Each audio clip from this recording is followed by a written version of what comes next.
there used to be an aptitude test, and also there used to be a maths test, etc. So I gave those tests for the Infosys entry point, and then was selected there. I joined in Pune, and I underwent a training session for 3 months because non-electronics and non-computer science students used to have a training for 3 months at that time. So did that and joined the IT workforce in 2023. So since then, I have been a part of IT. I worked in Infosys for around 2.5 years and then moved to Cognizant. Worked there for 16 years. So moved from a typical developer kind of role where I was a C Sharp and SQL Server developer, and then moved into team lead, project management kind of roles. But then I explored multiple avenues in terms of where my actual interest really was. And based on that, I moved into the internal audit team in 2008 in Cognizant itself. A 2 year stint within the internal audit team, and I started doing process management or process development activities for clients as well. So moved into process consulting kind of role. I was a part of the business consulting team in Cognizant for around 10 years. And in such a similar such consulting engagement with Credit Suisse, my client asked me whether I wanted to join them as a full-time employee. So that is how I ended up joining Credit Suisse in October of 2021. 1.5 years back, Credit Suisse was taken over by UBS, which is Union Bank of Switzerland, and that is how I am now a part of UBS. So that has been my journey.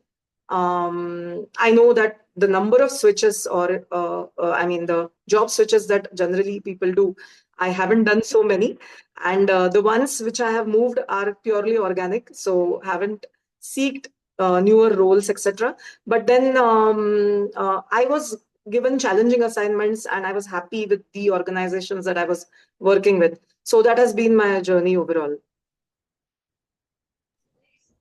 What efforts did you put Sorry,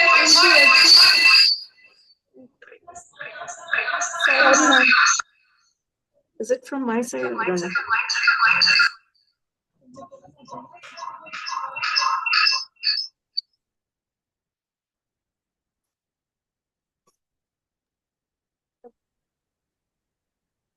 What efforts did you put into achieve success in your current position? Okay, so I mean, a lot of efforts in terms of communication skills. So what I've seen is working in corporate teams, it is always about clear, concise communication that you can do written as well as verbal. That really helps. Also, as a part of the team management, etc., stakeholder management is a very important aspect of how we work within teams. So reaching out to multiple point of contacts for various activities, then getting work done, and it's not only about just communication, but it is also about understanding what the big picture is, and then basically understanding the essence of what is expected out of that activity, and then moving towards that goal is very essential. The steps which I took to reach the current position basically are, as I said, I was a full-fledged software developer, but based on I mean, there were 2, 3 streams which I could have moved into. One was the technical stream, which would have led to a technical architect kind of role. Second was the project management or program management kind of stream, which could have led into managerial roles henceforth. But since I was always, as a part of the teams also, I was always the spokesperson who spoke to the IT audits person that came in, and I was essentially interested in that. So as a part of the development team also, I used to take more responsibility like configuration management or defect prevention anchor kind of roles within the teams as well. So that gave me an insight into how these roles work. While joining, I had no clue in terms of what IT audits means or what this general risk and compliance or cybersecurity really means. But then I focused on moving in that direction because I felt that my interest was there. I had the competency, I had the communication skills to be or run in that kind of a role. So I completed my certified software quality analyst certification in 2008. So I did my CSQA and I moved into that team. I also started learning various software development methodologies. So I did my Six Sigma ITIL courses. I also completed Agile courses. So I was a Agile Scrum Master. I completed my Safe Agile training. So I'm a Safe Agilist. I'm also an Agile coach. So from a software development methodology perspective also, I tried to understand how we need to move in that direction. So that led to working in multiple IT consulting. So basically, wherever my interest, I felt I had an interest, I moved in that direction at that point in time. So after that, since the time I have been working for Credit Suisse, earlier as a vendor for 2 years, and then the next 3 years as an internal employee. So here also, because it is risk and compliance, I did my certified information security auditor certification. So that is how I slowly but surely moved in the direction where my interest was. And that has helped immensely because, I mean, working for a longer time, you need to really find where your interest lies. That will trigger motivation as well as that will trigger you to stay in the workforce for a longer time. So, from that perspective, interest based learning as well as interest based career moves always help, and then it also keeps your interest peaked. So now I'm also thinking of doing my C-Risk, which is also one more certification related to cybersecurity from ISACA. So I'm eyeing that certification in the next 1 year so that I can equip myself better to be in these kind of roles and then work in information security for a longer term. So that is how it has been.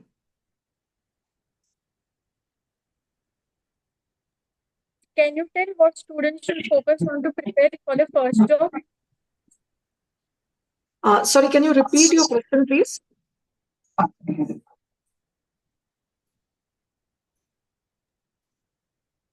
Can Couldn't you hear tell you. Yeah. can you tell what students should focus on to prepare for the first job? Yeah. So, from a first job perspective, as I said, the skill sets are essential. So, if you are, uh, uh, I mean, besides the topics that are being covered as a part of the course material, if there is something more that you can develop as a niche skill set, then that is essential when you are stepping into your corporate roles. What I have seen over the past few years is that so I have had the experience of working in big corporate companies all along. So I can talk about those. I have also been a part of recruitment teams and really looking at students in terms of what is expected from them. So a learning attitude is very necessary. If they have done something over and beyond what the normal curriculum, engineering curriculum offers, then that is certainly considered as a important point which will help them stand out in the crowd. So, for example, it could be as simple as you have a social media presence and you have an influencer kind of role that you're playing. So, what are the number of followers that you have? That also plays a key role in weighing your profile against another. So if you are technologically much advanced than your team, I mean, your fellow students or your colleagues, then if you're taking such training sessions for them or you are upgrading yourself constantly, you're creating certain niche skill. So for example, you have some skills in data science, etc. Then those will always be considered as better skill sets, and your resume will also weigh better in all the prospective jobs that you will be looking for. So from that perspective, I think that skill set upgradation is necessary. Um, Soft skills and communication, so both verbal and written, is extremely important. So in corporate, I mean, in service industry, what I've seen is they don't give such emphasis while new joiners are joining in, but in the captive type of teams that I'm working on. So captive means that the business is something else. For example, I'm working in a banking organization. So IT is a support function, but because they are banking corporate organization, they also essentially look for communication skills. So I've seen them ask people to write essays and uh, stand up and talk for 2 minutes for on a certain topic that is given at the nth moment. So all such skills are necessary. For me also, this is an acquired skill. I was not a very great communicator when I was younger. So I mean, it's always a journey, and you have to definitely upgrade yourself. Networking is one more aspect which we have to consider. So it could be networking with your fellow students and your batchmates. It could be networking with your seniors who are already in such corporate jobs. So that is very important when a student first steps into the roles, because there will be a set of people probably whom you know, who are already a part of that organization, who can nurture and support you in your journey and make it easier for you in your first corporate stint. So that is something that you should definitely consider. Um, Thirdly, I think, I mean, corporate culture is always about how you amalgamate with your team. So how well you become a part of the team. That is all again coming under the soft skills that I spoke about. So a nurturing environment will always support you to move in the in on the higher ladders of the corporate environment. So it is necessary that you create that kind of a collaborative environment. Most of the times for new joinees, it is not the case that they have that. I mean, they are in a position to create that environment, but they can certainly try to be in such environments and request team members to uh, provide them the necessary inputs in terms of how they can deal with their team members. So that is certainly these are the things that can help. What skills do you think students should possess in order to get success in their respective field? So, from a success standpoint in the expected field, I mean, it is very important that, as we said, communication as well as networking, and then upgrading ourselves technically constantly. So, it is very easy in today's world to become stale and stagnant in the corporate environment. So, upgrading ourselves constantly, looking at multiple certifications and from your area of interest, as well as what is in demand from the industry standpoint and what your team demands. So if your project demands a certain kind of training, then that is something that you would also always consider in grading yourself. But wherever your interest lies, so as I spoke about, I did my CISA certification last year. So it was, I mean, it was a necessity from a role perspective as well as it was my interest, and both came together and I did that. So what I see is from a standpoint of starting the career, I feel there are multiple streams that students can focus on in terms of creating that niche kind of skill set. So it could be AI, ML, artificial intelligence, and machine learning. It could be robotics and automation. It could also be cybersecurity, the field that I am in, and it could be data science and analytics. So everything is data driven these days. Data is a expensive commodity. So having strong analytical skills and helping organizations for data driven decisions. So developing your skill set in tools like R or Python, that certainly helps, and that is always a plus point when corporates are looking at resumes.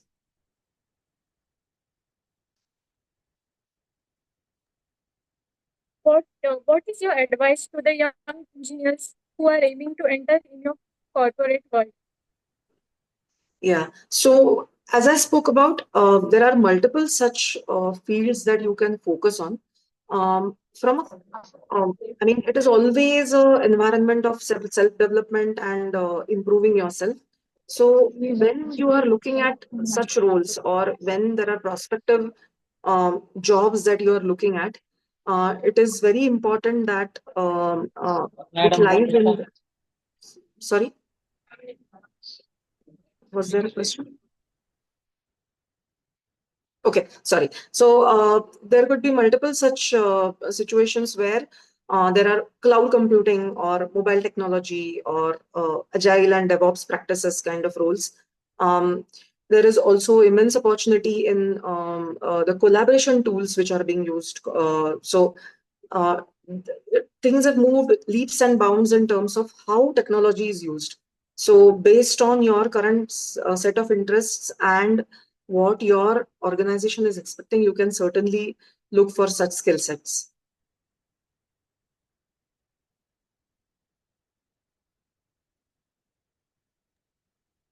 Students, if you have any questions, kindly put in chat box, please.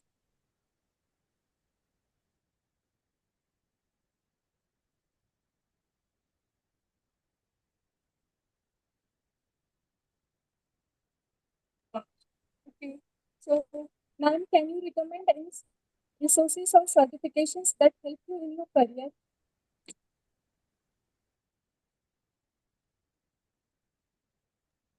Any platforms? I couldn't hear you clearly. Can you repeat? I can't see a question in the chat. Is there a question in the chat? No, not yet, ma'am. Okay. Sorry, you were saying? Can you recommend any platforms or certifications that help you in your career? Right. So, as I said, there are multiple such certifications which are available. Even if there are, I mean, even if you don't do a formal certification, it is always good to have that know-how. There are a lot of free resources available on the internet in terms of AI, ML. I mean, I would certainly, I mean, usage of social media in that sense. There are so many forums on uh, uh, uh, multiple social media platforms like Discord or on YouTube or Instagram, where artificial intelligence and machine learning is information is provided in snippets. So I think students should also look at these learning options apart from formal training resources. But certainly, Udemy and such platforms provide uh, various certification possibilities for these upcoming options. So robotics and automation, artificial intelligence and machine learning, etc. Cybersecurity, you should certainly look out for certifications around these. Internet of Things as well. So these would certainly help in developing that niche, which will help your resume stand out in the crowd.